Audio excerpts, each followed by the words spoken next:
गरिन्छ त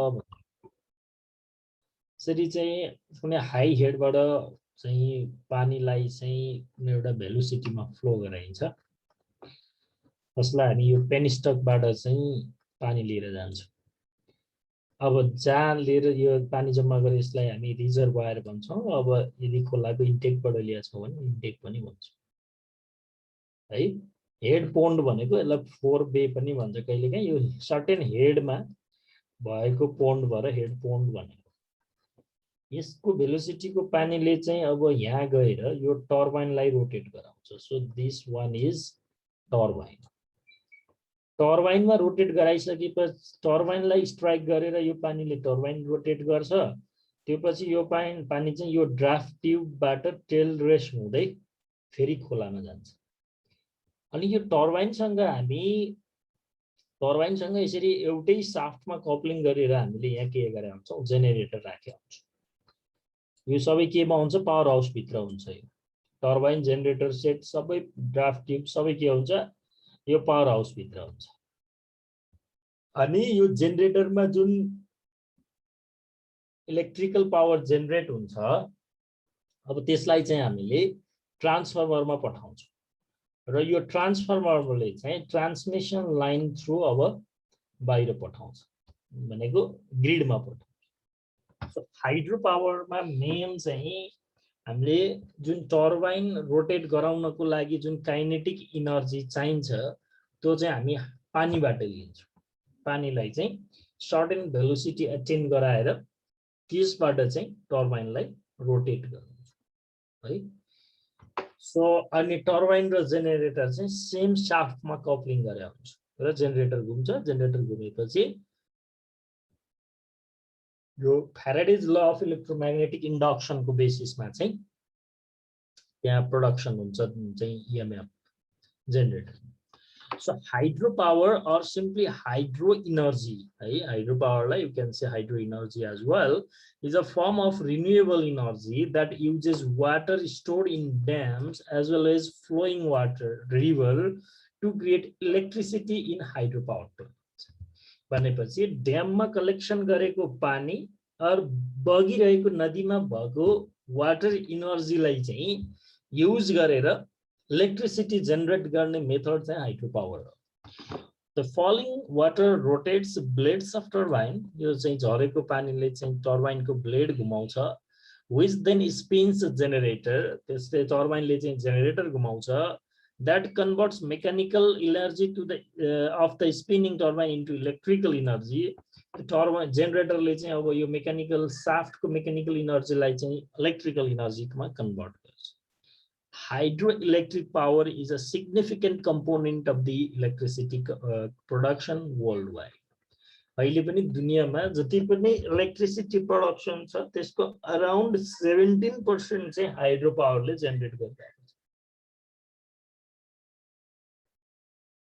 total electricity जेनेरेसनको अलमोस्ट 17% चाहिँ हाइड्रो पावरले जेनेरेट गरेको छ वर्ल्ड वाइड सो त्यसो भयो भने यो हाइड्रो पावर प्लान्ट को चाहिँ एडभान्टेजेसहरु के हो so what are the advantages of hydro power so यसमा के हुँदैन भने fuel is not burn so there is minimum pollution हामीले अब हाइड्रो पावरमा कुनै पनि त्यस्तो फसिल फ्यूल्स चाहिएन नि कुनै पनि फसिल फ्यूल नचाहिएपछि त पोल्युसन हुने भएन हाइड्रोमा so fuel is not burn so there is minimal pollution Water to run the power plant is provided free by nature. अब यदि हामीले डिजेल प्लान्ट चलाउनु हो भने त डिजेल त किनेर लिनु पर्यो नि बट अहिले हामीलाई if we have water resources naturally त्यो फ्री अफ कस्ट पाइन्छ hydro power plays a major role in reducing green house gas emission hydro power बनेपछि त्यो हाइड्रो पावरले चाहिँ त्यसको इक्विभ्यालेन्ट चाहिँ यो फसिल फ्यूलबाट चल्ने पावर प्लान्टलाई चाहिँ रिप्लेस गर्यो जब त्यहाँ कुनै पनि फसिल फ्यूल ग्यास ओइल बल्दैन त्यसबाट यो जुन ग्रीन हाउस ग्यास इमिसन हुँदैन त्यसले गर्दाखेरि हाइड्रो पावरले ग्रीन हाउस ग्यास इमिसन चाहिँ घटाउँछ relatively low operation and maintenance cost hydro पावरको operation maintenance cost in comparison to other thermal and nuclear plant कम हुन्छ technology is reliable and proven over time भनेको अब हाइड्रो पावर त well established technology भयो it's renewable rainfall renews the water in the reservoir so the fuel is almost always there भनेपछि अब running water river भए त चाहिँ अब जस्तो हाम्रो देशमा चाहिँ अब कन्टिन्यू हिमालयनबाट चाहिँ वाटर के अरे रिभर चाहिँ कन्टिन्यू फ्लो हुन्छ रिजर्भयर टाइपमा छ भने पनि यो मनसुन सिजनमा पानी पर्ने सिजनमा रिजर्भयरहरुमा पनि यो रेनफलको कारणले पानी भरिन्छ जस्तो कुलेखानी सो त्यसमा चाहिँ अब हामीले फ्युल भनेको वाटर भयो त्यो अवेलेबल हुने भयो so these are the major advantages of hydroelectric plant यसको डिसएडभान्टेज केही डिसएडभान्टेजहरु छ अब त्यति धेरै डिसएडभान्टेज त छैन तर यसको केही डिसएडभान्टेजमा चाहिँ के पर्छ भन्दाखेरि हाइड्रो पावर प्लान्टको इन्भेस्टमेन्ट कस्ट चाहिँ बढी हुन्छ कि so high investment cost of hydro power plant है सुरुमा बनाउनको लागि चाहिँ क्यापिटल कस्ट चाहिँ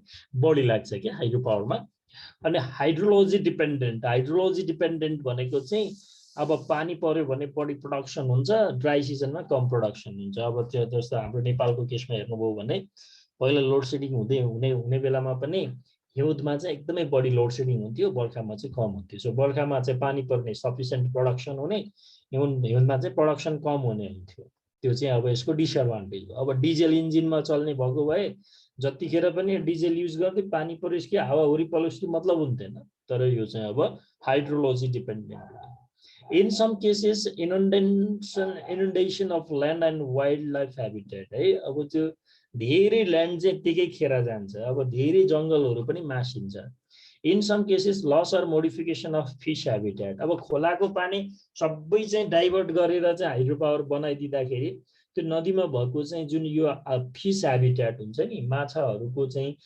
बायोडाइभर्सिटी त्यसमा चाहिँ असर गर्छ फिश इन्टरमेन्ट अर प्यासेज रेस्ट्रिक्सन है तलको चाहिँ फिशहरु माथि जाने माथिको फिशहरु तल जाने जुन चाहिँ अब हाम्रो इन्टेकले डिस्टर्ब गरिदिन्छ in some cases changes in reservoir and stream water quality है in some cases displacement of local population भनेपछि त्यहाँ कतिपय ठाउँमा चाहिँ अब मान्छे त्यो रिजर्भयरहरु बनाउनु पर्दाखेरि त्यहाँको मानिसहरुलाई स्थापन पनि गर्नुपर्ने हुन सक्छ so this may be the some of the disadvantage of hydro power plants so classification of hydro power plant हेर्यो भने हामीले हाइड्रो पावरलाई क्लासिफाइड डिफरेन्ट बेसिसमा गर्न सक्छौं हाइड्रो पावरको क्लासिफिकेसन गर्ने चाहिँ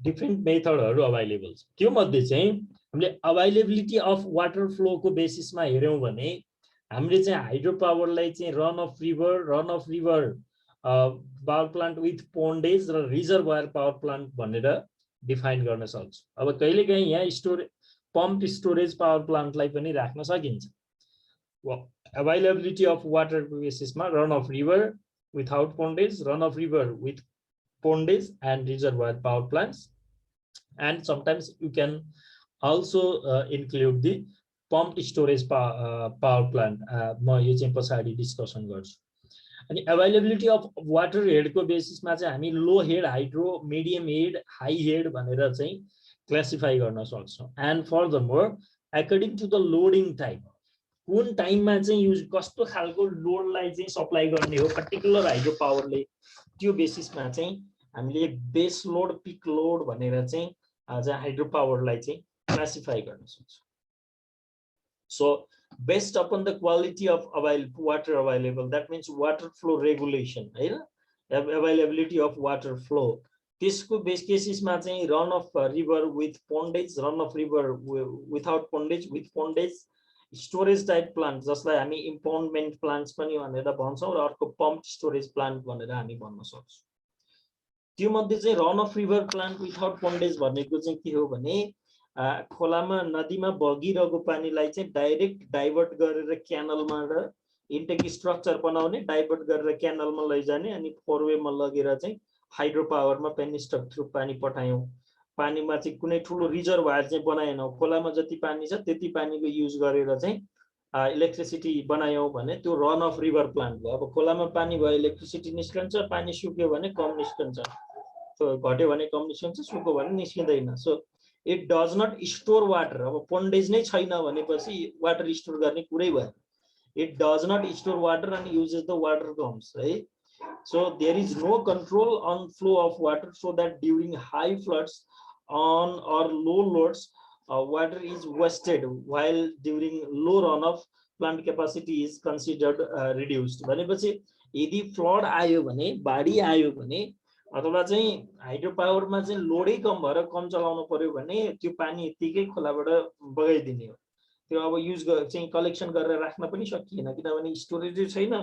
स्टोरेज नभएपछि कलेक्सन गरेर राख्ने कुरै सक्ने कुरै भएन। So generating capacity primarily depending on the rate of flow of water है। भनेपछि त्यो जेनेरेटिङ क्यापासिटी चाहिँ त्यो चाहिँ पर्टिकुलर रिसोर्समा, त्यो रिभरमा पानीको rate of flow of water कति छ। बढी धेरै भोल्युममा वाटर भोल्युम छ भने जेनेरेटिङ क्यापासिटी बढी हुने भयो, वाटर भोल्युम कम छ भने जेनेरेटिङ क्यापासिटी पनि कम हुने भयो। During dry periods, the production will be very poor, right? But dry periods में production कम होने को, since the water flow rate will be low due to non-uniformity of supply and lack of assistance from the firm capacity.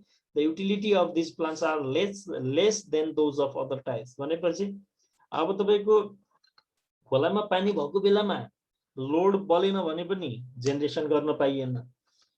खोलामा पानी नभएको बेलामा त यसै generation कम भइहाल्छ। बाढी आयो भने पनि त्यो बाढी त अब हाइड्रो पावरबाट बग्न दिनु भएन, त्यति बेला खोलाबाटै छोडिदिनु पर्यो। भनेपछि रन अफ रिभरमा चाहिँ हामी त्यो जुन खोलाको एक्स्ट्रा पानीको चाहिँ युज गर्न सक्दैनौँ।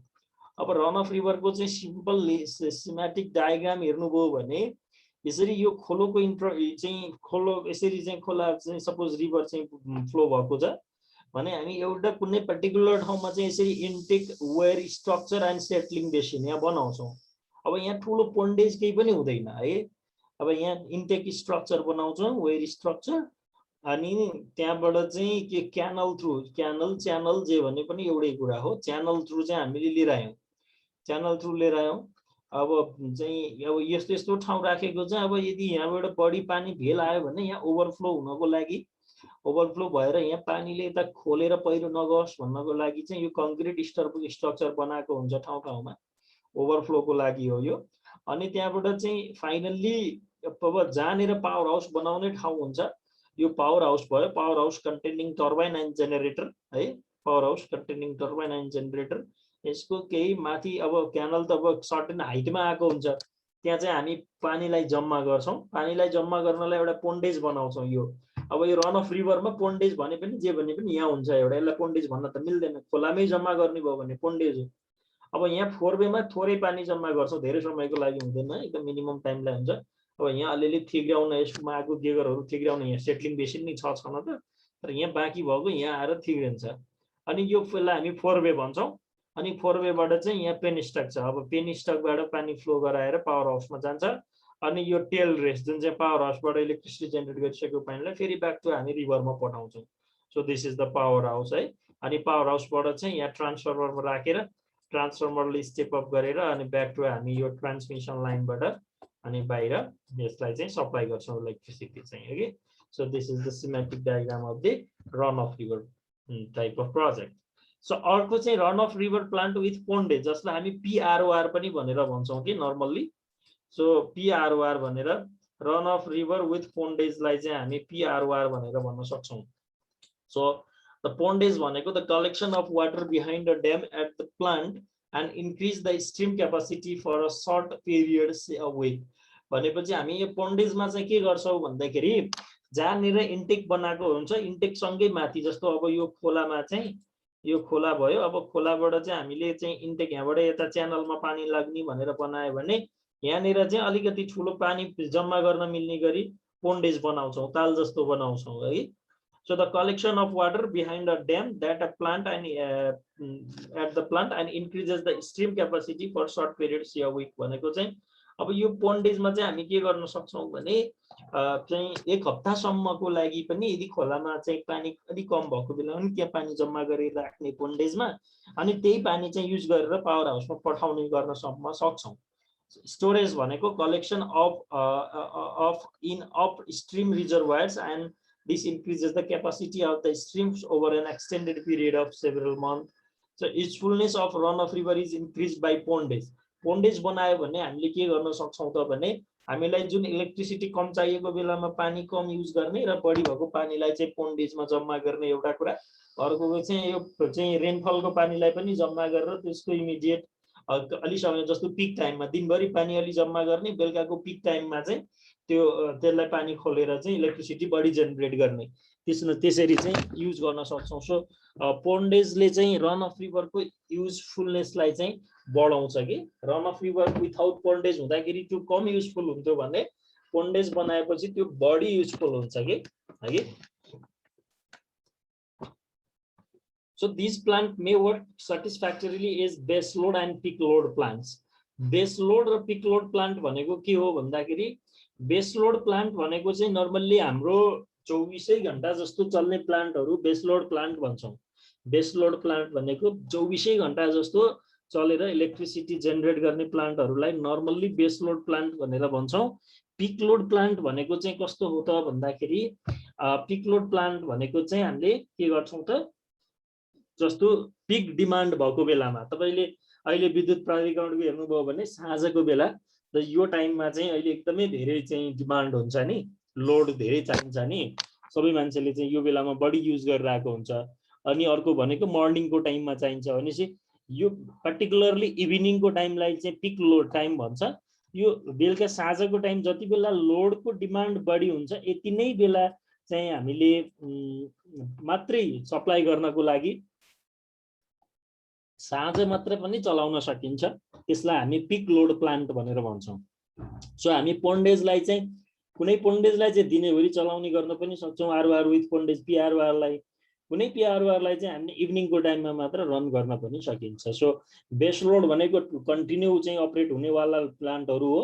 पिक लोड प्लान्ट भनेको चाहिँ पिक लोड डिमान्डको टाइममा अपरेट हुनेवाला प्लान्ट्सहरु हो.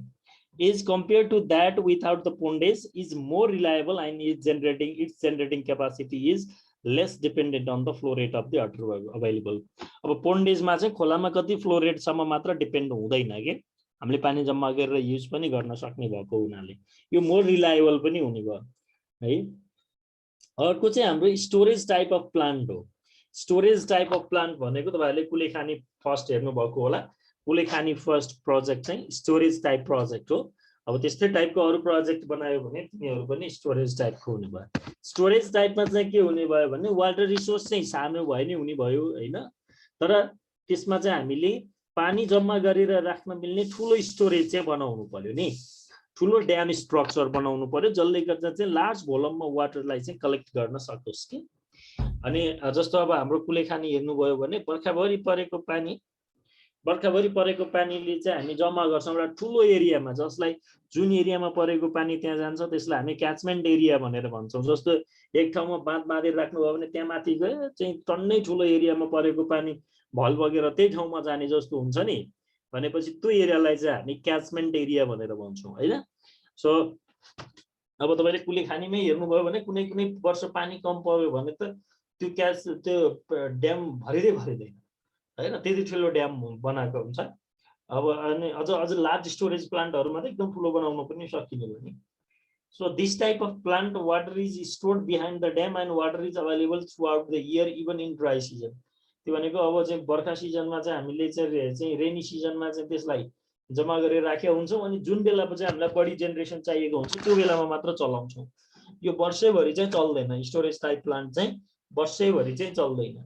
जति बेला हामीलाई बढी जेनेरेसन चाहिन्छ अरूले सप्लाई गर्न सक्दैन, आरओआर पीआरओआरले पुग्दैन, त्यति बेला चाहिँ हामी स्टोरेज टाइपको प्लान्टहरु चाहिँ चलाउँछौं. This type of plant water is stored behind. Okay, so storage type plant is one with reservoir of sufficiently large size to permit carry over the storage from the wet season to the dry season and thus to apply firm flow substantially more than the minimum natural flow. So this plant can be used as base load plant as well as peak load plant as water is available with control as required. So अब यो storage type plant हेर्यौं भने चाहिँ अब हामीले कुलेखानी फर्स्टलाई चाहिँ storage type plant हो भनेर भन्न सक्छौं है. ओके, जस्तो यो स्टोरेज टाइप अफ प्लान्टको चाहिँ एउटा डायग्राम, स्कीमेटिक डायग्राम देखाउन खोजेको। अब यहाँ के गर्यो भन्दाखेरि चाहिँ यहाँ हेर्नुस् त, यो चाहिँ दुईटा चाहिँ हिल चाहिँ डाँडा पहाडको बीचमा चाहिँ एउटा ठुलो यो स्ट्रक्चर हिल, यो चाहिँ के बनायो, ड्याम स्ट्रक्चर बनायो। यो ड्याम चाहिँ बनायो, यहाँनिर बाँध बान्यो, ठुलो बाँध बान्यो, जसले गर्दाखेरि चाहिँ यहाँ के भयो, अब यसले स्टोर, पानीलाई चाहिँ स्टोर गर्यो यहाँनिर। अब पानीलाई स्टोर भरिँदै गएपछि एउटा चाहिँ सर्टेन हेडमा त पुग्छ यो पानीको लेभल सर्टेन हेडमा पुगिसकेपछि अब हामी यसलाई के गर्छौँ त, यसरी चाहिँ यहाँबाट झार्छौँ। अब यहीँनिर चाहिँ टर्बाइन जेनेरेटर राख्न पनि सकिन्छ हैन, यहाँबाट अलि डिस्टेन्समा पर लगेर अझै ठुलो हेड बनाएर युज गर्न पनि सकिन्छ। यो मैले सिम्पल स्ट्रक्चर युज गरेँ। यहाँ पछि चाहिँ अब तपाईको यो के भयो, पेनिस्टक भयो नि। यो पेनिस्टकले चाहिँ के गर्यो, पानीलाई चाहिँ carries water to the turbine. यहाँ त्यो ड्यामदेखि चाहिँ टर्बाइनसम्म चाहिँ यो पेनिस्टकले चाहिँ पानी चाहिँ क्यारी गर्ने भयो। अब यो के भयो, टर्बाइन स्ट्रक्चर भयो। टर्बाइन है turn by the force of the water on their blades। अब यहाँ चाहिँ यो वाटर फोर्सले चाहिँ टर्बाइन रोटेट हुने भयो नि। अब यो चाहिँ के देखाउन खोजेको, cross section of conventional hydro power facility that uses an impoundment dam. यो ड्याम देखाउन खोजिरहेको, ड्यामको स्ट्रक्चर। यो टर्बाइन सँगै अब यहाँ के राखेको छ, जेनेरेटर राखेको छ। So generator rotates by the turbine to generate electricity. यहाँ पछि अब यो ट्रान्सफर्मरमा कनेक्ट गरेको छ, अनि ट्रान्सफर्मरले चाहिँ फेरि ट्रान्समिसन लाइनको थ्रु हामीले इलेक्ट्रिसिटी चाहिँ ग्रिडमा पठाएका छौँ। So transmission line conduct electricity ultimately to homes and businesses. So this is the normal schematic diagram of the storage type of plant. अर्को चाहिँ भनेको यो pumped storage plant हो।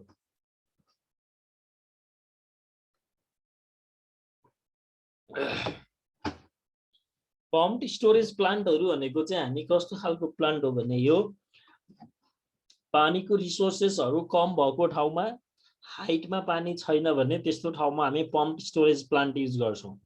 These pumped storage plant are employed at the place where quantity of water available for power generation is inadequate। कम पानीको volume छ भने pump storage प्लान्टहरु use गर्न सकिन्छ। Water passing through the turbine is stored in the tail race pond। भनेपछि हामीसँग यहाँ हेर्नुस्, यो फिगरबाट तपाईलाई क्लियर गर्छु नि। जस्तो एउटा पोखरी छ अथवा एउटा ताल छ, लेट्स से हैन, जस्तो अब चाहिँ यो टेल वाटर पोन्ड, ल सपोज एउटा यो पोखरी भयो, यसलाई चाहिँ अब सपोज तपाईले एउटा बेगनास ताल भनेर मान्नुस्। यहाँ ताल छ, अब यसलाई चाहिँ हामीले के गर्ने, यही बाटो पेनिस्टकबाट चाहिँ एकचोटी पम्प गर्ने, यहाँनिर पम्प गरेर पानी माथि तान्ने, माथि तानेर माथि एउटा पोखरी बनाउने अलि हाइटमा, एउटा हाइटमा गएर हेड वाटर पोन्ड माथि गरेर एउटा ताल बनाउने, यसमा गएर पानी जम्मा गर्ने। अनि फेरि जति बेला हामीलाई इलेक्ट्रिसिटी चाहिन्छ त्यति बेला फेरि यो पानी तल खसाल्ने। अनि यहाँनिर टर्बाइन हुन्छ, टर्बाइन जेनेरेटर सेट हुन्छ, यो power house with pumps and turbine. अनि यहाँबाट चाहिँ अनि हामीले फेरि इलेक्ट्रिसिटी निकालेर बाहिर पठाउने। अनि चाहिँ अब के भयो यसमा, जति बेला चाहिँ हामीलाई यहाँ पानी छ, हामी पानी तल खसाल्छौँ, इलेक्ट्रिसिटी निकाल्छौँ, इलेक्ट्रिसिटी बेच्छौँ। अनि फेरि अब माथि पानी खाली भयो त इलेक्ट्रिसिटी आउँदैन नि, त्यति बेला अब फेरि के गर्छौँ भन्दाखेरि त यो पानीलाई चाहिँ यो पम्प, त्यही जुन चाहिँ हाम्रो यहाँ जेनेरेटर छ, अब त्यसैले चाहिँ मोटरको रूपमा काम गर्छ। त्यही जेनेरेटरलाई मोटरको रूपमा काम गर्ने र यहाँबाट पानीलाई चाहिँ माथि पम्प गर्ने अनि यहाँ भर्ने, यो गर्न सकिन्छ।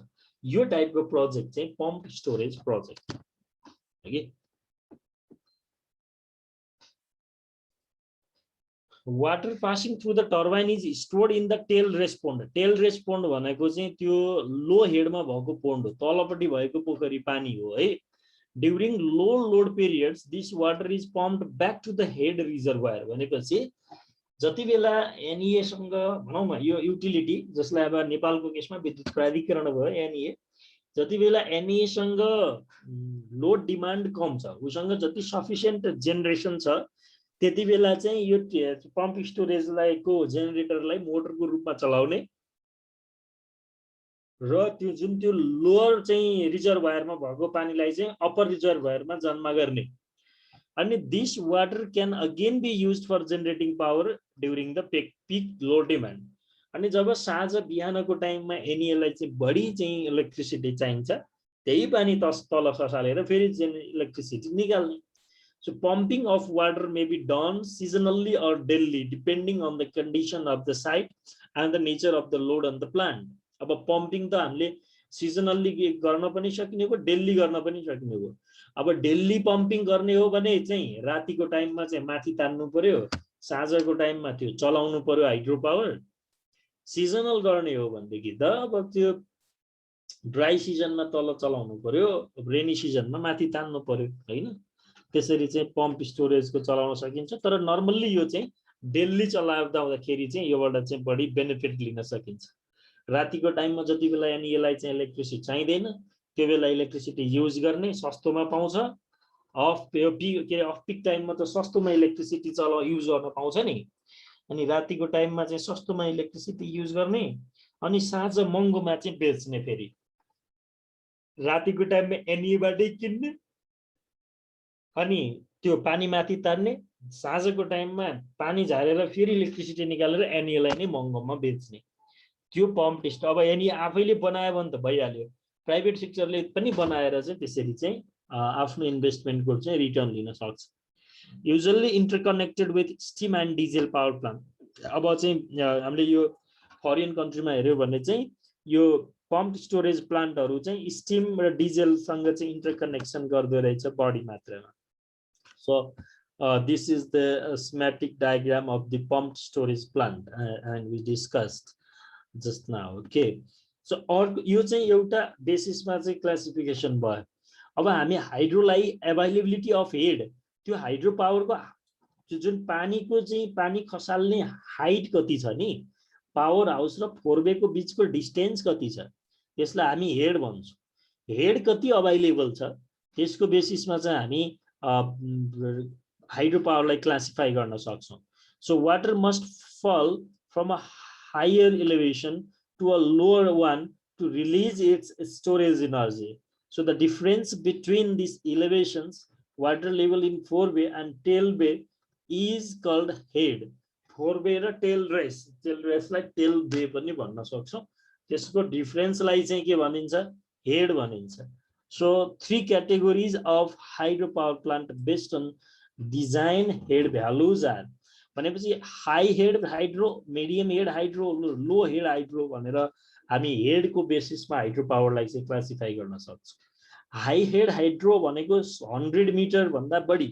100 मिटर वा त्यो भन्दा बढी हेड भएको प्रोजेक्टहरुलाई हाई हेड हाइड्रो भन्छौं मिडियम हेड हाइड्रो भनेको 30 देखि 100 मिटर सम्म हेड भएको प्रोजेक्टलाई चाहिँ मिडियम हेड हाइड्रो भन्छ 30 मिटर भन्दा पनि कम हेड भएको चाहिँ हाइड्रो पावरहरुलाई चाहिँ we usually call it low head है 30 मिटर भन्दा पनि कम चाहिँ हाइट भएकोलाई चाहिँ लो हेड हाइड्रो भनिन्छ हाई हेड हाइड्रो पावर प्लान्टको चाहिँ फिगर हेर्नुभयो भने तपाईको यो रिजर्भयर अब चाहिँ हेडवर्क्सहरु भनेको यो वेयर इन्टेकहरु हो यहाँबाट तपाईले टनल बनाउनु भो टनल बनाएर अब यहाँ सर्ज च्याम्बर राख्न सक्नुहुन्छ सर्ज च्याम्बर यसको डिजाइन अनुसार चाहिँ फरक ठाउँमा हुन्छ सर्ज च्याम्बरलाई चाहिँ सर्ज ट्याङ्क पनि भन्न सकिन्छ अनि यो भल्भ हाउस यहाँबाट पेनिस्टक हुँदै पावर हाउस भयो so the high head power plant layout भनेको द मेन ड्याम हुने भयो स्पिलवे हुने भयो and power house stand at widely separated locations so water flows from reservoir through the tunnel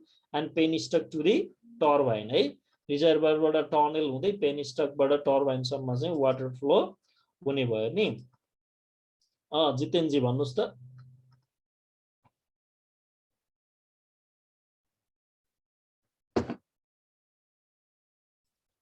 जितेन sir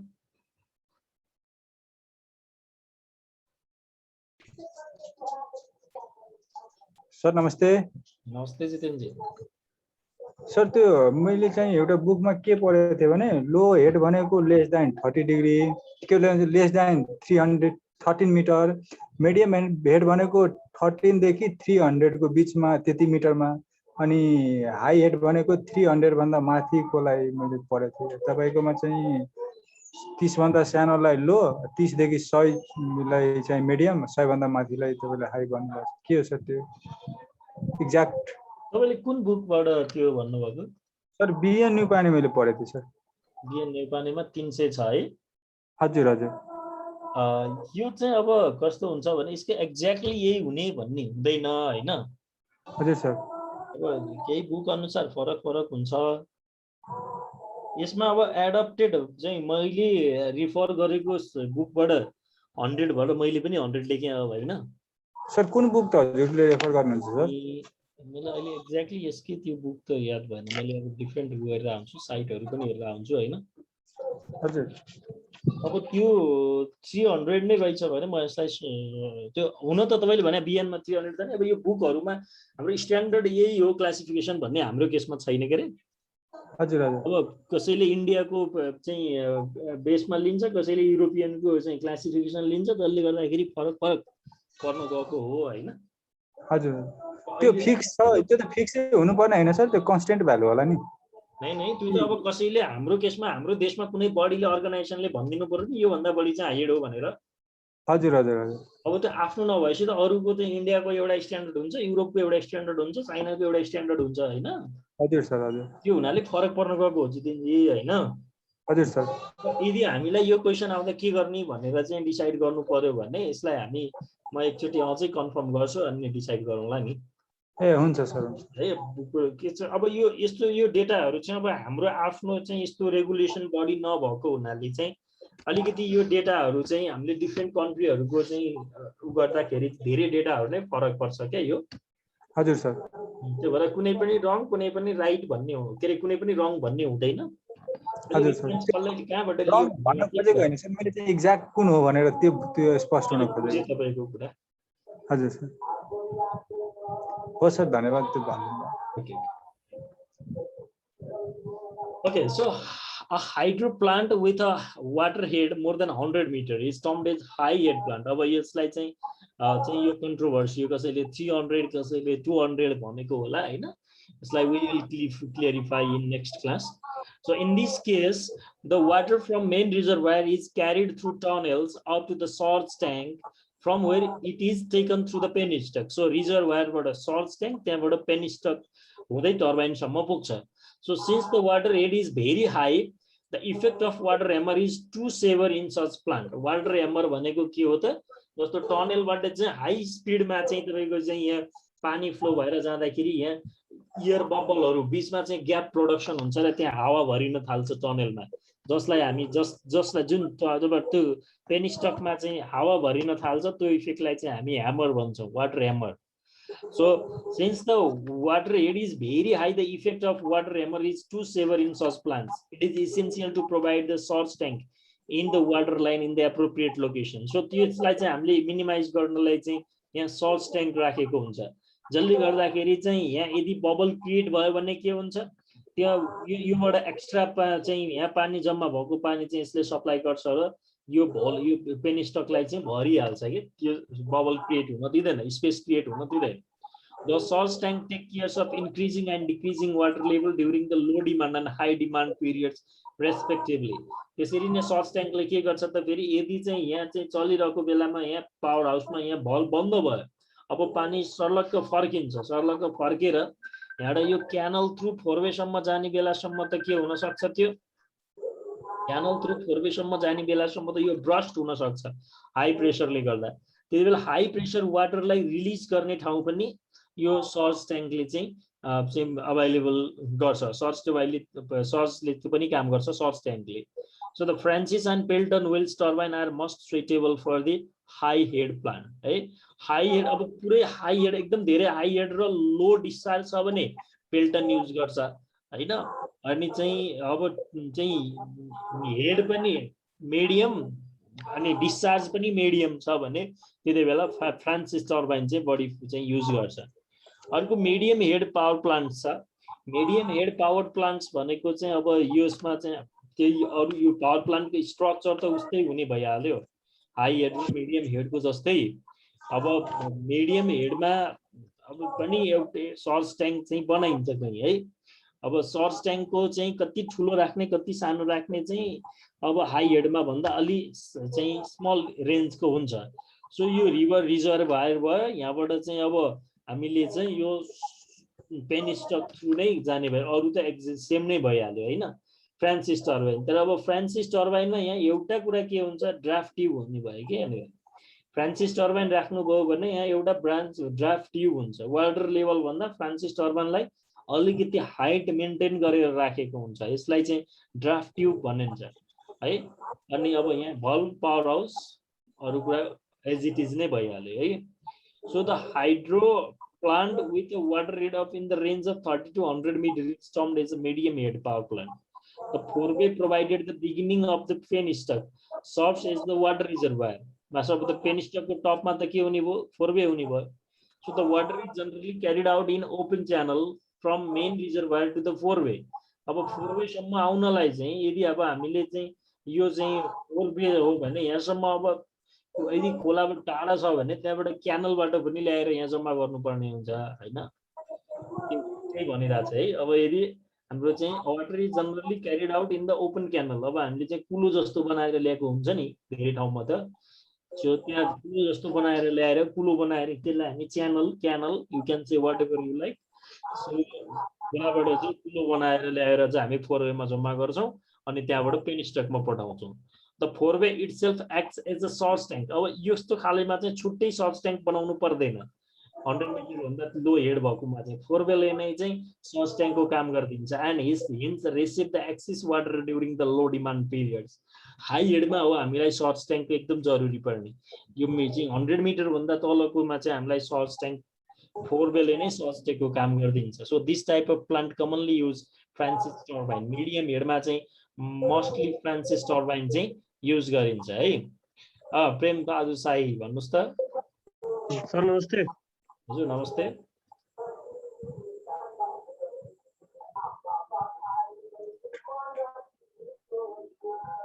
unmute गरेर भन्नुस् त प्रेम साई जी। सर त्यो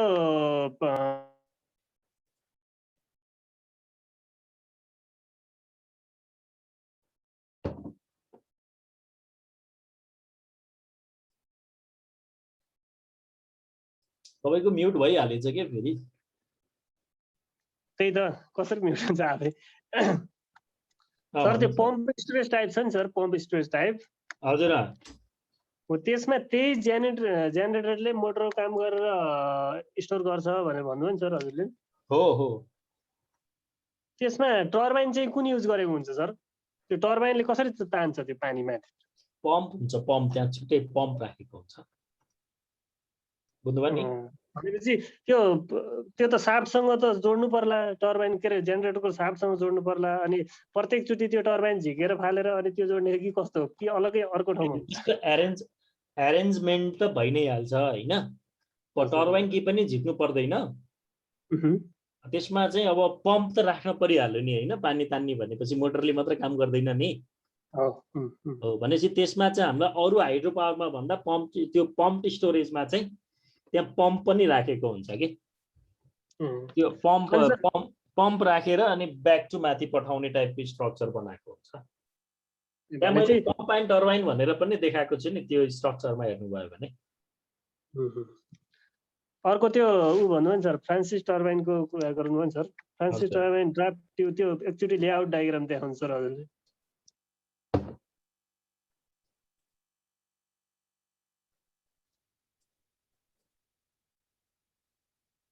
यही हो त्यो ड्राफ्ट ट्युब भन्नुभयो नि सर, त्यो त हाम्रो फ्रान्सिस टर्बाइन त जो यो त्यो रिभरको लेभल भन्दा पनि धेरै डाउनै हुन्छ प्रायः जस्तो हाइड्रो पावरमा है सर। यसमा चाहिँ हजुर यो ड्राफ्ट ट्युबको बारेमा चाहिँ अलिकति बताइदिनुहोस्। यो फ्रान्सिस टर्बाइन त पानीमै डुबेकै हुन्छ हामीले देखे अनुसार। ड्राफ्ट ट्युबको बारेमा चाहिँ अलिकति बताइदिनुहोस् सर। यो फ्रान्सिसको टर्बाइनको पुरै डुबेकै हुन्छ। तपाईँ आफै जेनेरेसनमा काम गर्नुहुन्छ हैन? हजुर हजुर सर हजुर। तपाईँ कुन प्लान्टमा हुनुहुन्छ भन्नु त? Middle Marsyangdi sir.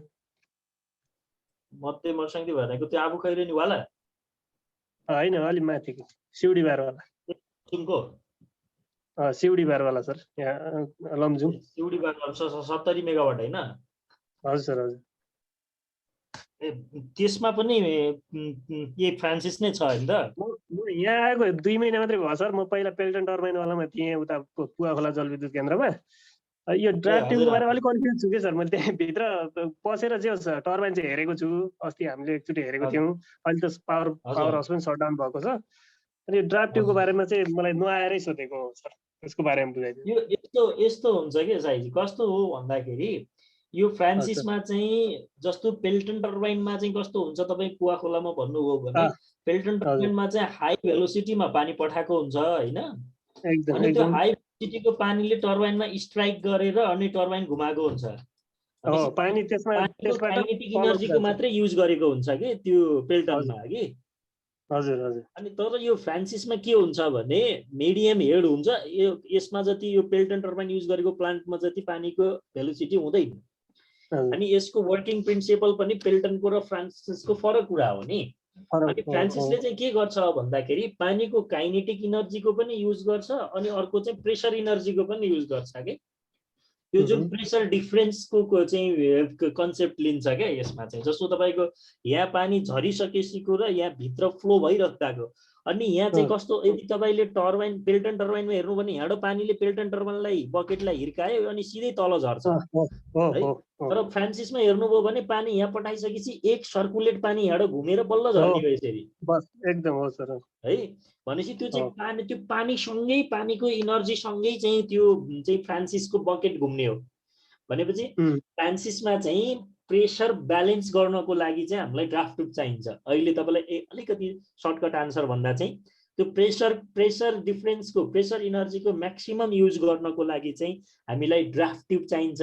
अब यो चाहिँ कस्तो हो भन्दाखेरि मेरो बुझाइमा के हो भन्दाखेरि यहाँ जुन पानी जम्मा स्ट्यान्ड स्टिल पानीले यो लेभललाई छोयो भने यो पानी सर्कुलेट हुँदैन पुरै मात्रामा है। अनि यो यसको चाहिँ टोटल इफिसियन्सी घट्न जान्छ। त्यही भएर यो अलिकति ग्याप हुने गरी नै त्यसको बनाएको। यो यसरी स्वाट्टै यहाँबाट निस्किने बनाएको हुँदैन कि। यसरी यताबाट पानी घुमेर खाने यताबाट फर्केर यसबाट यता बाहिर निस्कने बनाएको हुन्छ कि। त्यो त्यही फ्रान्सिस टर्बाइनको त्यही नै हो। पानी छिरेर भित्रबाट निस्किने हुन्छ। हो, अर्को डिरेक्सनबाट निस्कन्छ क्या। तपाईँको त्यो अहिले 3D मा हेर्नुपर्छ, यो 2D मा बुझिदिनु त्यो कुरा अलिकति। तपाईँले सोच्नुभयो भने मात्र बुझ्नुहुन्छ। त्यो यहाँबाट सिधै तल झर्ने खालको हुँदैन कि। हुँदैन, जस पानी टर्बाइन भित्र पसेर घुम्छ के सर। त्यो टर्बाइन घुमेर अनि मात्र झर्छ कि पानी नै। हजुर हजुर। त्यो हुनाले चाहिँ अब यो पानीकै लेभलमा यो लेभल आयो भने त्यसको चाहिँ त्यो प्रेसर चाहिँ हाइट त 0 भयो। प्रेसर डिफरेन्स क्रिएट गर्न चाहिँ गाह्रो हुन्छ। अनि त्यही भएर चाहिँ अब यसले के गरिदिन्छ अल्टिमेटली भने एउटा चाहिँ हामीलाई भर्चुअल हेड क्रिएट गर्छ भन्छौँ क्या ड्राफ्ट ट्युबले। तपाईँको नर्मल हेड भनेको त यो भल्भको पोजिसन र यहाँको भल्भको पोजिसनको यो डिफरेन्सलाई हेड मान्छौँ, एक्चुअल हेड। तर अब यो ड्राफ्ट ट्युब भएको ठाउँमा यहाँदेखि यहाँसम्म यसले भर्चुअल हेडको काम गर्छ भन्छ क्या यतिले है। त्यही भएर यो लेभलमा चाहिँ यही लेभलमा चाहिँ यो चाहिँ फ्रान्सिस टर्बाइन राखेको छ भने त्यो चाहिँ इफेक्टिभ अलि होइन जस्तो लाग्छ है मलाई चाहिँ है। तपाईँको बरु यसमा केही ओपिनियन छ भने मलाई करेक्ट गर्नु होला हैन। हामी फ्रान्सिसमा अहिले हेर्छौँ भने त्यही भएर हुन्छ सर। ओके, अर्को चाहिँ लो हेड पावर प्लान्ट हो है। लो हेड हाइड्रो पावर प्लान्ट हो। लो हेडमा चाहिँ के हुन्छ भने अब यो हेर्नुहोस् त एकदमै चाहिँ थोरै नदी यहीँ साइडबाट छ, साइडबाट यसो साइडतिर चाहिँ लग्यो थोरै चाहिँ 30 मिटर भन्दा तल मात्रै हेड भएको। अब यहाँबाट क्यानल लिएर गयो हैन, अनि यहीँनिर सानो फोरवे बनायो अनि यहीँ नजिकै पावर हाउस भयो, यहीँ टेल रेस भयो फेरि। अब यो एकदम थोरै हेड हुन्छ यो। जस्तो तपाईँले नेपालको हेर्नुभयो भने यो लो हेडको कुनै एक्जाम्पल भन्न सक्नुहुन्छ? लो हेड प्लान्टको चाहिँ कुनै एक्जाम्पल भन्न सक्नुहुन्छ? त्यो भनेको चाहिँ हाम्रो चाहिँ गण्डक पावर प्लान्ट छ नि, चाहिँ गण्डक पावर प्लान्ट चाहिँ हाम्रो लो हेड पावर प्लान्ट हो कि। वंश बहादुर सिंह के भन्नु लाग्नु भएको? यस सर। सर यो रिजर्भर र यो भन्दाखेरि फोरवेमा के डिफरेन्स छ सर? रिजर्भर र फोरवेमा के डिफरेन्स छ भन्नु भएको? सर नर्मल्ली तपाईँले पहिला त म सिमिलरिटिज भन्छु, रिजर्भयर भनेको पनि पानी जम्मा गर्ने हो, फोरवे पनि पानी जम्मा गर्ने हो हैन। यसको अलिकति डिफरेन्सको बाटोबाट हेर्नुभयो भने नर्मल्ली रिजर्भयर भनेको चाहिँ खोलामै गरी बनाइन्छ कि, दुईटा पहाडको बिचमा खोलामै बनाइन्छ के रिजर्भयर। अच्छा, मैन-मेड एरिया हैन सर, खोलालाई ड्याम बनाएर स्ट्रक चाहिँ त्यसलाई थुन्दिने अनि त्यहाँ पानी जम्मा गर्ने, त्यो रिजर्भयर भयो, ठीक छ? हजुर सर। पानी डाइभर्ट भएर गइसकेपछि, क्यानलबाट लगिसकेपछि लास्टमा पावर हाउस बनाउने ठाउँको माथि लगेर चाहिँ फोरवे बनाइन्छ के। ए सर, ल सर, यति हो, बुझे। क्लियर भयो? भयो सर। ओके ओके, मण्डलजीले चाहिँ ह्यान्ड रेज गर्नुभएको। नमस्ते सर। नमस्ते सर, हजुर त्यो वाटर ह्यामर इफेक्टको बारेमा अलिक बुझ्नु थियो सर। पोजिटिभ ह्यामरिङ र नेगेटिभ ह्यामरिङ गरेर दुईटा वाटर ह्यामर इफेक्ट हुन्छ के है? अनि सर यो पेन स्टकमा हुन्छ कि टर्बाइनमा हुन्छ सर ह्यामर इफेक्ट? पेन स्टकमा हुन्छ, पेन स्टकमा हुन्छ। तपाईँलाई अलिकति क्लियर गरौँ है त यसको है। हजुर सर, त्यही अब्जेक्टिभ क्वेसन आउँछ यसबाट सर। हो, वाटर ह्यामर चाहिँ पेन स्टकमा हुन्छ, त्यसमा कन्फ्युजन नहुनु होला है। जस्तो तपाईँको यो पेन स्टकको सेक्सन भयो, ठिक छ? हजुर। अनि यहाँबाट चाहिँ तपाईँको टर्बाइन छ यता चाहिँ है। अब यो त टर्बाइनको सेक्सन भयो है। अब यहाँ भल्भ हुन्छ नि यसको चाहिँ टर्बाइनमा पानी दिनको लागि त, हो कि होइन भन्नुहोस् त मण्डलजी? हजुर सर। अब हेर्नुहोस्, यो टर्बाइन भन्दा पेन स्टक भन्दा माथि त यहाँ यसको रिजर्भयर हुन्छ, फोरवे हुन्छ हैन? फोरवेबाट पानी गएको हुन्छ।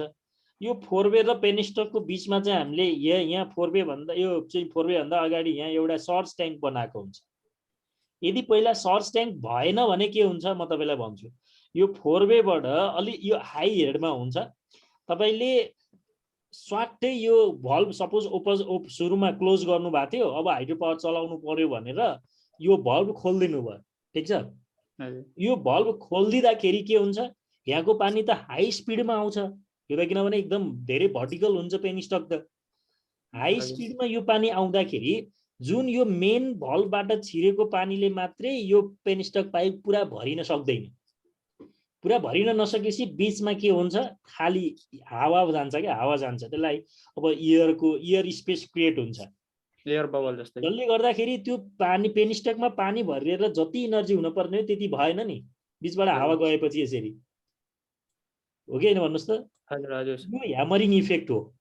यसलाई कम गर्नलाई के गर्छ, यो जब खाली हुने जस्तो बन्छ, यो सोर्स ट्याङ्कमा भएको पानी एक्स्ट्रा त यताबाट फोरवेबाट त आएकै छ, सोर्स ट्याङ्कले पनि सप्लाई दिन्छ आफूमा जम्मा भएको पानी, ठिक छ? हजुर। अनि यो बबल हुन दिँदैन, यो चाहिँ पोजिटिभ ह्यामरिङको केस भयो है। अब नेगेटिभ ह्यामरिङ भने के, हाइड्रो पावर चलिरहेको थियो, हाइड्रो पावरमा तपाईँलाई केही फल्ट आयो, तपाईँले एक्कासी यहाँको भल्भ बन्द गर्नु पर्यो, कहिलेकाहीँ यस्तो कन्डिसन आउँछ नि।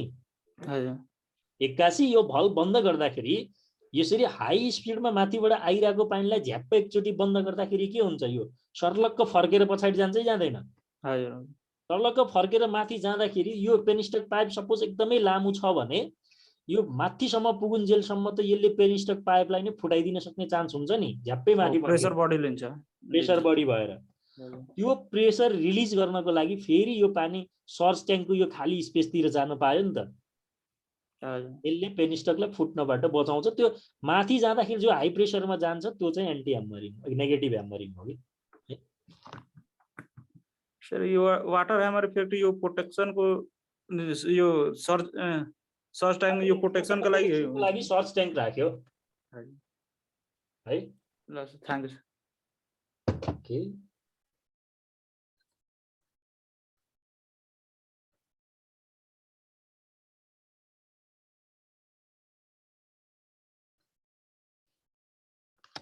चतरा जलविद्युत केन्द्र पनि लो हेड हाइड्रो पावर हो भनेर साइजीले भन्नुभएको छ। Okay, thank you for your information. Gandak पनि अब चतरा पनि। So a plant with a water head of less than 30 meter is termed as low head plant. No source tank is required. अब यसमा source tank चाहिएन for this plant. Dam itself discharge the surplus water from the river. In such plant, a small dam is constructed across a river to obtain the necessary water head. The excess water is allowed to flow over the dam. while the water head is made used to run a hydraulic turbine. So this type of plant use vertical shaft Francis or Kaplan turbine. अब normally लो हेडमा चाहिँ यो Kaplan turbine use गर्छौं है. So यसमा चाहिँ हामी must अफले Kaplan turbine use गर्छौं. अब गण्डक पावर प्लान्ट र गण्डक नहरको बारेमा त तपाईलाई थाहा नै छ होला. नेपालको चाहिँ त्यो जुन सुस्ताको विषयमा त्यत्रो चाहिँ विवाद त्यो सबै कुरा चाहिँ यो गण्डक प्लान्टबाट नै आएको छ हैन.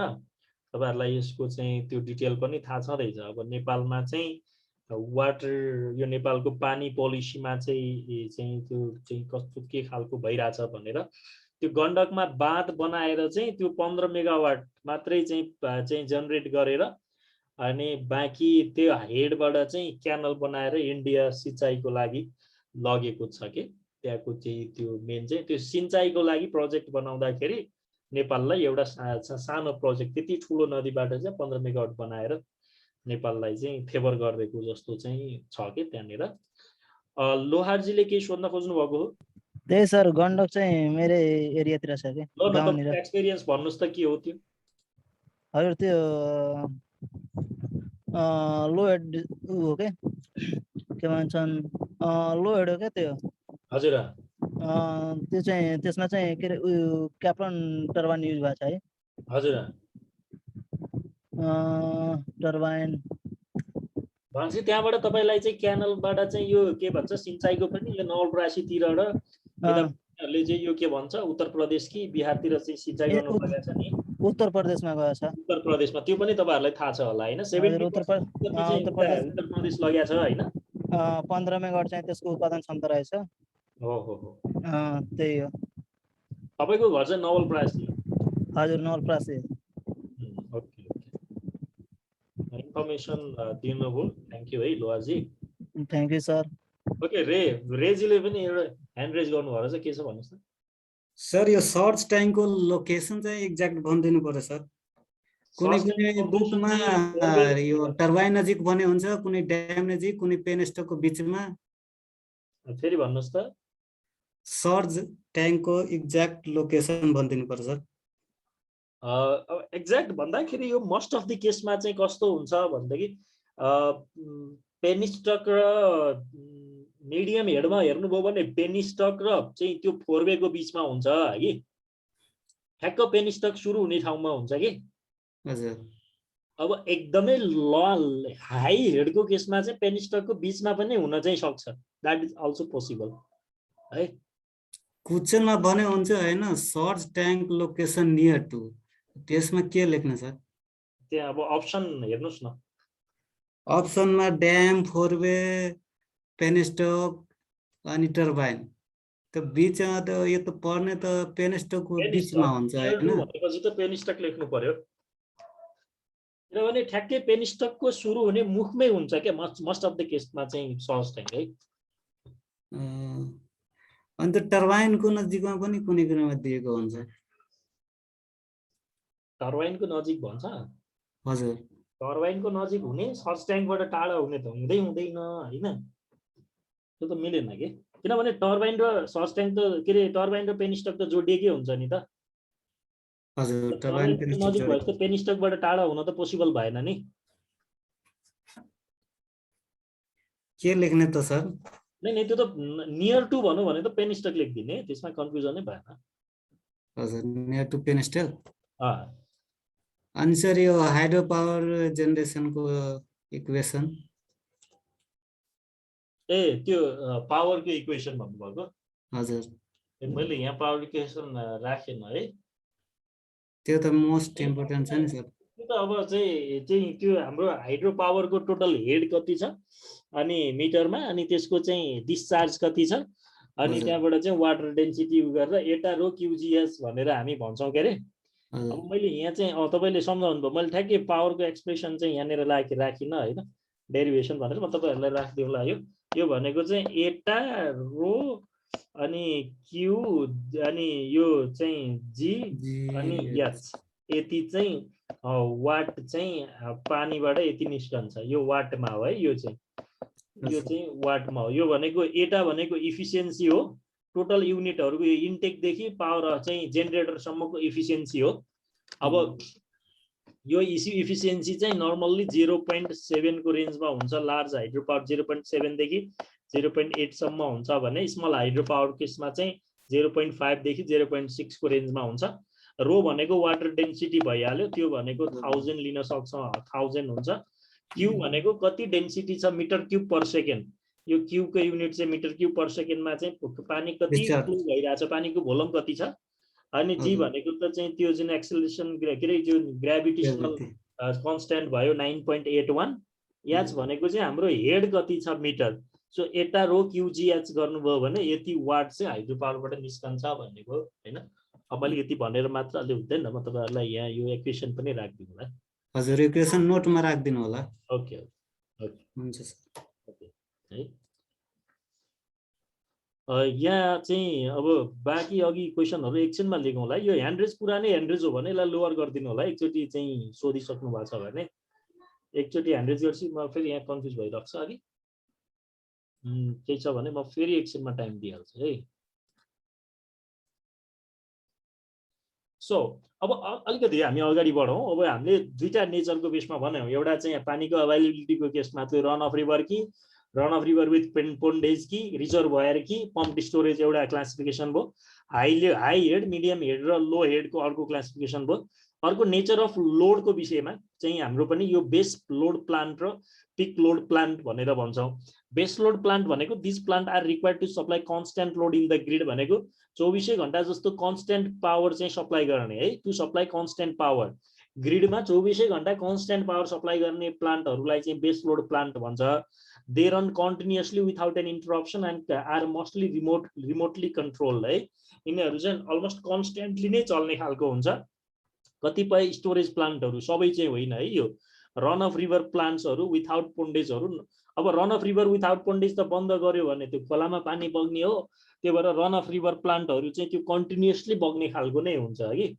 कन्टिन्युअसली बग्ने खालको नै हुन्छ अर्को पिक लोड प्लान्ट्सहरू चाहिँ के हुन्छ भन्दाखेरि plants with supply the power during peak loads are peak load भनेको सिस्टमको डिमान्ड पिक भएको बेलामा मात्रै चल्ने प्लान्टहरूलाई चाहिँ पिक लोड प्लान्ट भनेर भनिन्छ so they only work during the certain hour of the day when the load is more than the average है जस्तो चाहिँ इभिनिङको टाइममा बेलुका साँझको टाइममा मात्र चल्ने प्लान्टहरू जस्तो चाहिँ अब यस्तो चाहिँ कुनै कुनै जस्तो पोन्डेज कुनै पोन्डेज हुनसक्छ स्टोरेज टाइपको प्लान्ट हुनसक्छ डिजेल जेनेरेटरहरू हुनसक्छ होइन यो चाहिँ हाम्रो थर्मल युनिटहरू हुनसक्छ पिक लोड प्लान्ट साँझ 2-3 घण्टा मात्र चलाउने टाइपको हेर्नुहोस् है त भनेपछि pump storage plants run of pump storage पनि पिक लोड हो बेलुका मात्र चलाउने रन अफ रिभर विथ पोन्डेजहरू थर्मल प्लान्टहरू चाहिँ यो टाइपमा पर्न सक्छ जस्तो बेस लोड भनेको यसरी यो लोड चाहिँ जस्तो यहाँ मिनिमम लोड 500 छ भने यो 500 त 24 घण्टा चाहिँ जेनेरेटरले सप्लाई गर्नु पर्यो नि सो यो पावर सप्लाई गर्ने चाहिँ बेस लोड प्लान्टले हो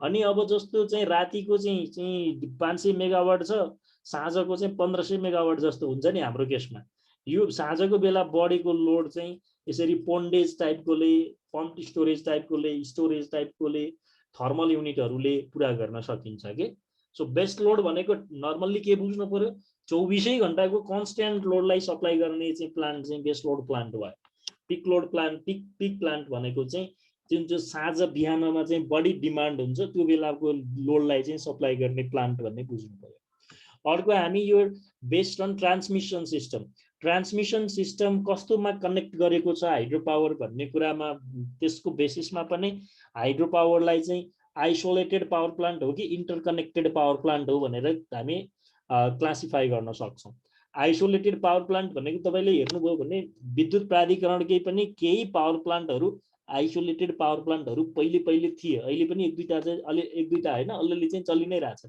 त्यो भनेको प्रायः जसो मिनी हाइड्रो माइक्रो हाइड्रोको रेन्जमा हुन्थ्यो जस्तो तपाईँको यो आइसोलेटेड अफ ग्रिड तपाईँहरूलाई यदि थाहा छ भने मैले पहिला जानकारीमा पाए अनुसार चाहिँ कतिपय यो हिमाली जिल्लाको अब सदरमुकामहरूमा चाहिँ ग्रिड लाइन पुर्याउन त टाइम लाग्छ पुग्दैन अनि त्यहाँ चाहिँ अब त्यही सानो हाइड्रो बनाएर छुट्टै आइसोलेटेड यता ग्रिडसँग नजोडिकन आफैले चलाउने गरेर पनि चले धेरै न है त्यो भनेको अब तपाईँले जुम्लातिर हेर्नुभयो भने चाहिँ बाजुरातिर हेर्नुभयो भने बझाङतिर हेर्नुभयो भने त्यो चाहिँ विद्युत प्राधिकरणकै आइसोलेटेड पावर ग्रिड छ जुन चाहिँ नेसनल ग्रिडमा जोड्दैन छुट्टै चलाउँछ इन्टरकनेक्टेड भनेको त अन ग्रिड भनेको नेसनल ग्रिडमा जोडेर चलाउने चाहिँ इन्टरकनेक्टेड पावर प्लान्ट भइहाल्यो। यो चाहिँ तपाईँहरूलाई डिटेल त चाहिँदैन, तर अब यो आइडिया चाहिँ हुनु पर्यो। फेरि कहिलेकाहीँ यो टर्महरू राखेर क्वेसन सोधिदिन सक्छ।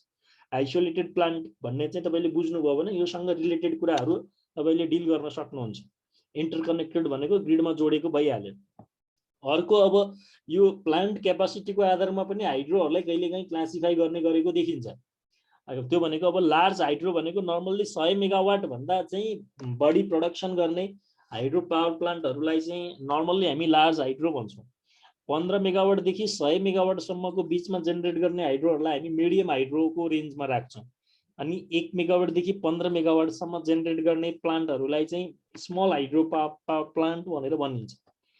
अनि यो 0.1 देखि 1 मेगावाट भनेको 0.1 मेगावाट भनेको 100 किलोवाट हो। 100 किलोवाटदेखि 1 मेगावाटसम्मको प्लान्टहरूलाई चाहिँ मिनी हाइड्रो प्लान्ट भनेर भनिन्छ। अनि यो 5 किलोवाटदेखि 100 किलोवाटसम्मको प्रोजेक्टलाई चाहिँ माइक्रो हाइड्रो भनेर भनिन्छ। अनि 5 किलोवाट भन्दा पनि सानोलाई चाहिँ पिको हाइड्रो भनेर यसरी चाहिँ त्यसको क्यापासिटी कति छ क्यापासिटीको बेसिसमा पनि क्लासिफिकेसन गरेको चाहिँ हामीले देख्छौँ है। अर्को चाहिँ यो तपाईँको classification according to the purpose, तपाईँको कुन उद्देश्यको लागि चाहिँ हाइड्रो पावर बनाएको छ, कतिवटा उद्देश्यको लागि। जस्तो सिंगल पर्पज र मल्टिपर्पज भन्ने हाइड्रो पावर हुन्छ। Single purpose hydro power plant भनेको चाहिँ बिजुली निकाल्न मात्रै, इलेक्ट्रिसिटी निकाल्न मात्रै बनाएको हाइड्रो पावर चाहिँ सिंगल पर्पज हो। नेपालमा धेरै जसो हाइड्रो पावरहरू चाहिँ सिंगल पर्पज हाइड्रो पावर हो। अब चाहिँ कुलेखानी बिजुली निकाल्न मात्रै बनायो, मर्साङ्गी, मध्य मर्साङ्गी, तपाईँ तिर्सुली, वाट एभर जति पनि भन्नुहोस् यिनीहरू सिंगल पर्पज हो। मल्टिपर्पज चाहिँ के हो, एउटा भन्दा बढी उद्देश्य चाहिँ भएको प्रोजेक्ट चाहिँ मल्टिपर्पज।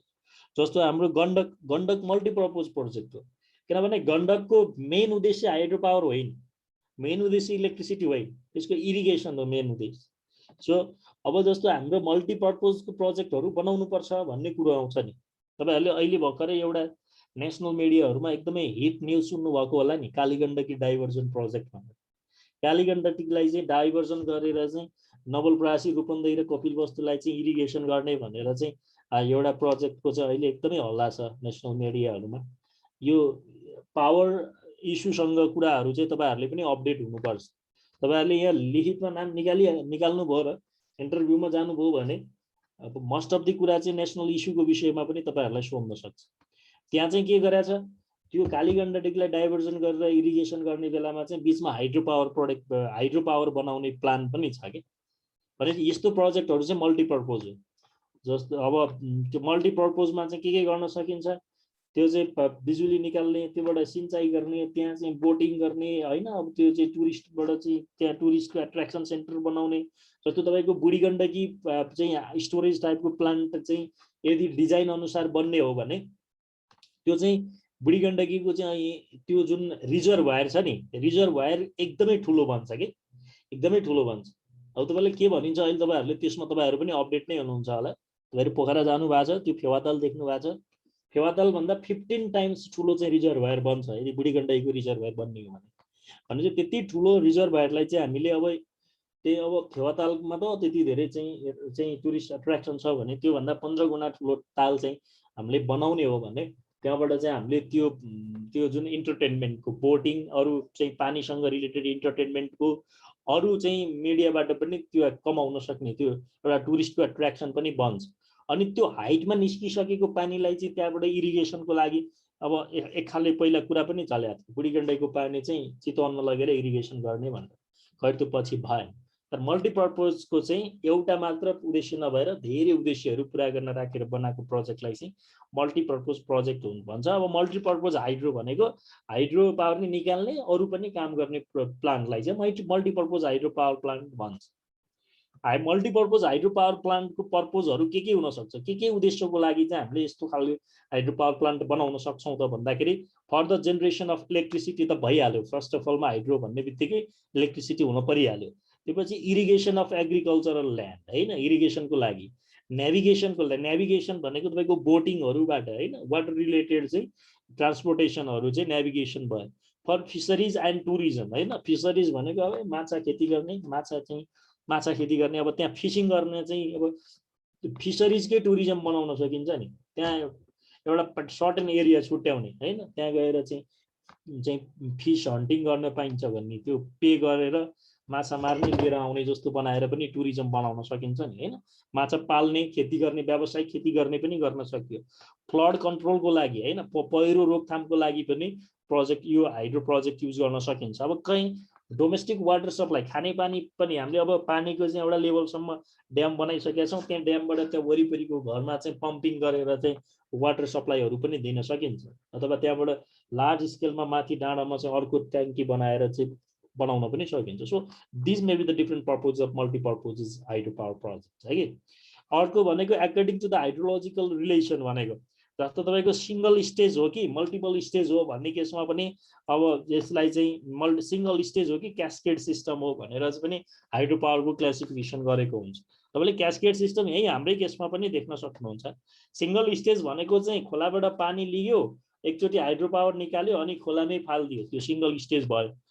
क्यास्केड सिस्टम भनेको खोलाबाट एकचोटि पानी लियो, इलेक्ट्रिसिटी निकाल्यो, फेरि त्यसलाई क्यानलबाट लिएर गयो, अर्को पावर हाउस बनायो, इलेक्ट्रिसिटी निकाल्यो, फेरि त्यसलाई क्यानलबाट लिएर गयो, अर्को पावर हाउस बनायो, इलेक्ट्रिसिटी निकाल्यो। यस्तै चाहिँ कहाँ छ? कुलेखानीमा छ। Kulekhani first, Kulekhani second, Kulekhani third भनेर देख्न सक्नुहुन्छ नि तपाईँहरूले हैन। Kulekhani first, Kulekhani second, Kulekhani third. Kulekhani पहिला रिजर्भर बनायो, कुलेखानी फर्स्ट चल्छ, कुलेखानी फर्स्टबाट निस्केको पानी फेरि क्यानल बनाएर अर्को पावर हाउस बनायो, कुलेखानी सेकेन्ड, फेरि कुलेखानी सेकेन्डबाट निस्केर थर्डमा गयो। त्यस्तै तपाईँले अर्को क्यास्केड प्रोजेक्ट कहाँ देख्न सक्नुहुन्छ? नुवाकोटको त्रिशुली र देवीघाटमा पनि। त्रिशुली चाहिँ पहिला पावर हाउस निस्क्यो, त्यहाँबाट निस्केको पानी खोलामा नगइकन क्यानलबाट चाहिँ फेरि हामी चाहिँ देवीघाट पावर प्लान्टमा लिएर जान्छौँ, अनि देवीघाटबाट निस्केपछि बल्ल त्यो खोलामा जान्छ। यो चाहिँ के भयो? क्यास्केड सिस्टमहरू भयो कि है। अब these are the different classification of hydropower, right? Based on the different basis है। अब चाहिँ त्यसो भने अब तपाईहरुलाई यहाँसम्म अलमोस्ट धेरै कुरा त आइडिया भइसक्यो। So component of hydro power प्लान्ट्सहरु के हो भने तपाईको अब सबभन्दा पहिला त रिजर्भयर हुने भयो हैन, ड्याम हुने भयो। अब यो चाहिँ टाइप अनुसार फरक पर्न सक्छ। अब water flow, gate, pressure tunnel, surge tank, penstock, inlet valve, turbine, generator, control room, transformer हैन, ड्राफ्ट ट्युब अनि टेल वाटर, यो डिफ्रेन्ट कम्पोनेन्ट हुन सक्छ। यसलाई हामीले यसरी लेख्यौं त भने the main component of hydroelectric power plant are given below भनेर power house, penstock, water reservoir, water turbine and hydraulic turbine, spillway, dam, surge tank, draft tube, tail race level, get, pressure tunnel भनेर different चाहिँ कम्पोनेन्टहरु हेर्न सक्नुहुन्छ। अब power house भनेको तपाईहरुले अब यस कम्पोनेन्टमा चाहिँ तपाईहरुले पनि डिफ्रेन्ट सोर्सबाट पनि आफ्नो हिसाबले पनि बनाउनु होला। यसको चाहिँ अहिले तपाईहरुलाई यसको कन्सेप्ट बुझाउनको हिसाबले चाहिँ भनिरहेको छु।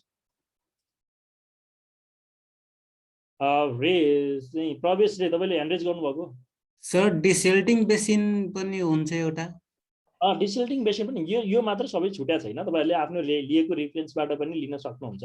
डिसेल्टिङ बेसिन भनेको चाहिँ पानीमा भएको त्यो बालुवाको मात्रा, ढुङ्गा गिटीहरूलाई चाहिँ थिग्राउनको लागि डिसेल्टिङ बेसिन युज गरिन्छ। अनि फोरवे को पनि त्यही काम त सर हो। पहिलो लेभलमा डिसेल्टिङ लेभलले चाहिँ थिग्राउँछ, डिसेल्टिङ लेभलले पनि नथिग्राएको बाँकी चाहिँ फोरवेमा गएर थिग्रिन्छ के, टु स्टेप हो त्यो। ओके, जितेन्द्रजीले पनि केही क्वेसन राख्नु भयो?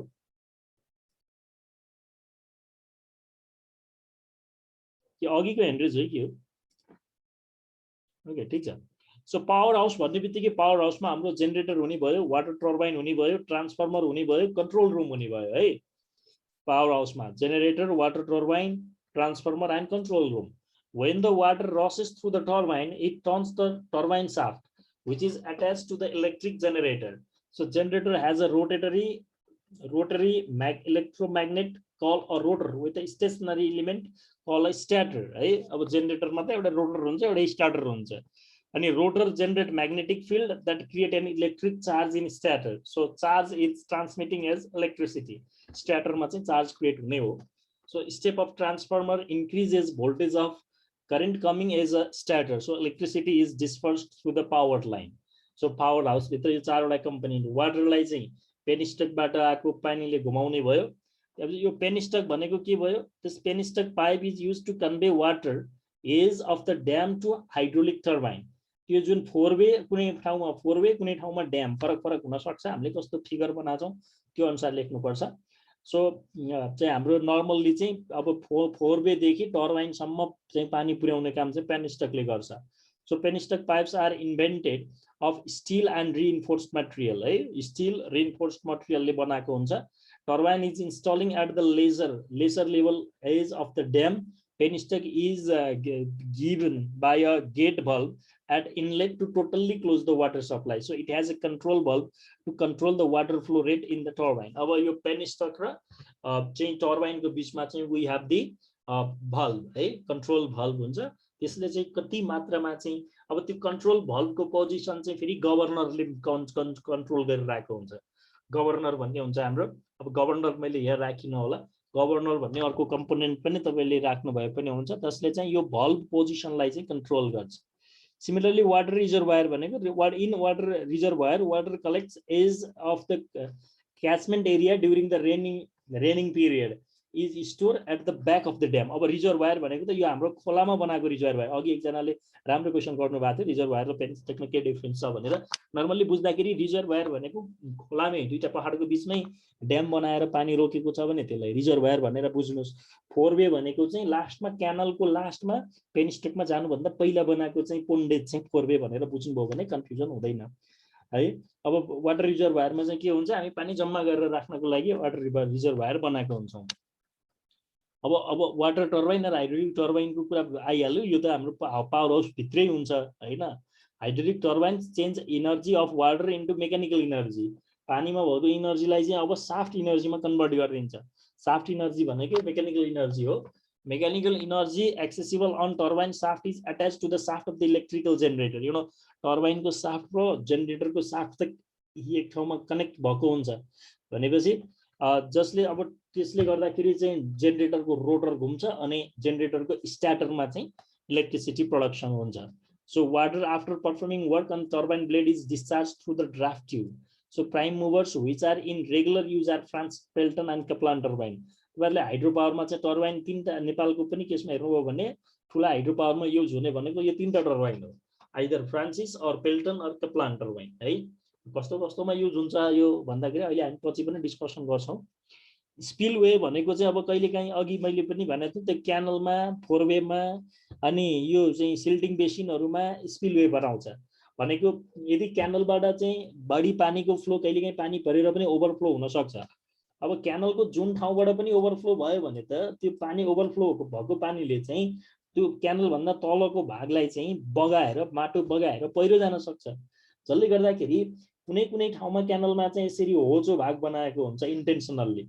सो यो लेभल भन्दा बढी पानी आयो भने यही ठाउँबाट मात्रै पानी ओभरफ्लो भएर जाओस् भनेर बनाएको चाहिँ स्पिलवे हो के अनि यो स्पिलवे बनाएको ठाउँमा तलतिर चाहिँ अलिकति आरसीसी गरिदिएको हुन्छ जसले गर्दाखेरि यो पानीले खोलेर अरु त्यो पहिरो जाने अरु असर नगरोस् भनेर प्राय जसो यहाँबाट खोलासम्मै आरसीसी गरेर बाटो जस्तो बनाएको हुन्छ स्पिलवे भएर जाने स्पिलवे भएको पानी चाहिँ बगेर जानलाई यहाँबाट भुछे गरेर असर नगरोस् भन्नको लागि सो स्पिलवे चाहिँ इन्टेन्सनली पानी ओभरफ्लो भएर बाहिर जाओस् भनेर बनाएको ठाउँ हो overload addition of water endanger the strength of dam construction also in order to shun the overflow of water out of the dam mainly during the raining season spillway are providing this prevents the increase of water level in the dam यो particular level भन्दा बढी बढ्न दिदैन यो ड्याममा मात्रै हुँदैन क्यानलमा पनि हुन्छ फोरवेमा पनि हुन्छ सिल्टिङ बेसिनमा पनि हुन्छ ड्याम भनेको त्यो जुन ड्याम भनेको त के भयो भने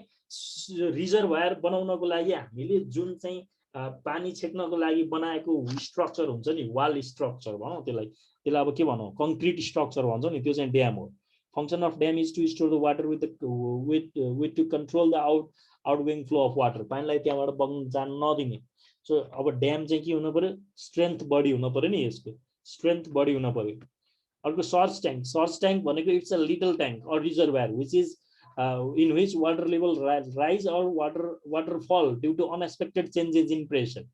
So there might be rapid enhance of pressure in penstock pipe due to rapid backflow of water as load on the turbine is condensed. भने कहिलेकाहीँ चाहिँ त्यो भल्भ ढ्याप्प बन्द भयो भने प्रेसर चाहिँ के हुन सक्छ पछाडी चाहिँ यो पानी झ्याप्प बन्द हुँदाखेरि चाहिँ टर्बाइनमा प्रेसर बढ्न सक्छ This rapid rise in pressure in penstock pipe is identified as the water hammer. So source tank is initiate among the dam with the turbine and sorts the follow region. To decrease the यसको दुईटा काम हुन्छ, to decrease the distance among the free water surface in dam and turbine. So thus dropping the water hammer cause. Otherwise penstock will damage with the water effect. So to provide is a source tank to turbine while the water in pipe is accelerates during the amplified load situation. Load बढेको बेलामा त्यो चाहिँ source tank ले चाहिँ अरु चाहिँ पानी थप्दिने पनि काम गर्छ, त्यसमा जम्मा भएको पानी चाहिँ। अब एउटा ड्राफ्ट ट्युब भनेको चाहिँ joint out to outlet of turbine र टेल रेस्टको बीचमा हुन्छ ड्राफ्ट ट्युब चाहिँ। It changes the kinetic energy available in water in pressure energy in diverse sections. So therefore it retain a pressure of just above the over atmospheric at the end of draft tube to travel the water into the tail race. Right? So अर्को चाहिँ tail race level भनेको tail race level is water path to guide the water discharge of the turbine to the river or canal. भनेको draft tube बाट निस्केको पानी चाहिँ नदीसम्म लैजाने बाटो चाहिँ tail race हो। Gate भनेको त gate is used to adjust the control the flow of water is of the dam. त्यो ड्यामबाट चाहिँ पानी चाहिँ कति मात्रामा पठाउने भनेर कन्ट्रोल गर्नको लागि गेट बनाएको हुन्छ। प्रेसर टनल भनेको this way that carries the water edge of the reservoir to the source tank भनेको यसरी चाहिँ प्रेसर क्यानल भनेको चाहिँ जस्तो यस्तो रिजर्भयर छ भनेदेखि यो यहाँबाट चाहिँ यो सोर्स ट्याङ्क सम्म चाहिँ फ्लो गराउने क्यानललाई चाहिँ प्रेसर टनल भनेर भन्छ है। रिजर्भयर देखि सोर्स ट्याङ्क सम्मकोलाई चाहिँ pressure tunnel भन्छ normally. So these are the different components of the hydropower, right? Okay, so आज यो अलिकति एउटा यो site selection of hydro power plant हेरौँ है त। अब हाइड्रो पावर प्लान्ट चाहिँ कस्तो ठाउँमा बनाउने भनेर साइट सेलेक्सन गर्नु पर्यो भने कुन ठाउँमा हाइड्रो पावर बनाउने कुन ठाउँमा नबनाउने त्यो डिसिजन गर्नु पर्यो भने के कुरामा ख्याल गर्नुपर्छ। सबभन्दा पहिलो कुरो त sufficient quantity of water at reasonable head should be available. तपाईले जुन ठाउँमा हाइड्रो पावर बनाउने सोच्नु भएको छ त्यो ठाउँमा चाहिँ पहिलो सफिसिएन्ट क्वान्टिटी अफ वाटर हुनु पर्यो अनि हेड पनि reasonable amount of head certain height create हुन बनाउन मिल्ने टाइपको हुनु पर्यो। भनेको अब तपाईले एकैचोटी तराईमा गएर चाहिँ सर्वे गरेर यहाँबाट चाहिँ हाइड्रो पावर बनाउँछु भनेर भएन, किनभने त्यहाँ हेड क्रिएट गर्न सक्नुहुन्न। The site should allow for strong foundation with minimum cost है। चाहिँ हामीले के गर्नु पर्यो, साइट चाहिँ अब हामीले चाहिँ मिनिमम कस्टमा चाहिँ हामीले बनाउन सक्छौं भन्ने खाली हुनु पर्यो, एकदमै धेरै खर्च हुने खालको पनि हुनु भएन। There should be no possibility of future source of leakage of water है। चाहिँ त्यहाँबाट चाहिँ पानी अन्त लैजानु पर्ने अन्त जाने जस्तो चाहिँ लिकेज फ्युचरमा पनि लिकेज नहुने टाइपको हुनु पर्यो। The selected site should be accessible easily. अब त्यहाँसम्म रोडै नभएको ठाउँमा गएर तपाईले हाइड्रो पावर बनाउँछु भनेर पनि भएन, रोड पुगेको हुनु पर्यो नि। अथवा तपाईले हाइड्रो पावरले यतिसम्म चाहिँ रोड आफै बनाउन सक्छ भन्ने सम्मको ठाउँमा चाहिँ तपाईले हाइड्रो पावर बनाउन सक्नुहुन्छ। एक्सेस नै नभएको ठाउँमा गएर हाइड्रो पावर बनाउन सकिन्न। There should be possibility of stream diversion during construction period। भनेको अब तपाईले बनाउने टाइमसम्म त्यो खोलाको पानीलाई कतै डाइभर्ट गर्नु पर्यो भने अथवा त्यही साइडबाट पनि दायाँ बायाँ चाहिँ खोलाकै वाइड बढी छ भने पनि त्यो डाइभर्स गर्न मिल्ने खाले पनि हुनु पर्यो। The reservoir to be constructed should have large catchment area so that the water in it should never fall below a minimum level। तपाईले जहाँ चाहिँ रिजर्भयर टाइपको प्रोजेक्ट बनाउँदै हुनुहुन्छ भने त्यसको क्याचमेन्ट एरिया चाहिँ एकदम बढी हुनुपर्छ। क्याचमेन्ट एरिया भनेको के, जुन एरियासम्म परेको पानी चाहिँ त्यो रिजर्भयरमा गएर जम्मा हुन्छ। हामीले बर्खामा परेको पानी जुन एरियाको पानी चाहिँ भल बगेर चाहिँ त्यो रिजर्भयरसम्म जान्छ त्यसलाई क्याचमेन्ट एरिया भन्छ। क्याचमेन्ट एरिया ठुलो भयो भने धेरै ठाउँको पानी आएर जम्मा हुन्छ, त्यसो हुनाले पानी त्यहाँ अभाव हुन पाउँदैन। सो रिजर्भयर बनाउँदै छौं भनेदेखि क्याचमेन्ट एरिया चाहिँ सफिसिएन्ट हुनुपर्छ भनेर भन्छ है। ओके, सो यो टाइप्स अफ टर्बाइन र यसको चाहिँ टर्बाइनको एप्लिकेसनहरुको सम्बन्धी कुराहरु चाहिँ हामी नेक्स्ट क्लासमा डिस्कसन गरौँला। आजको लागि यति नै गरौँ है त।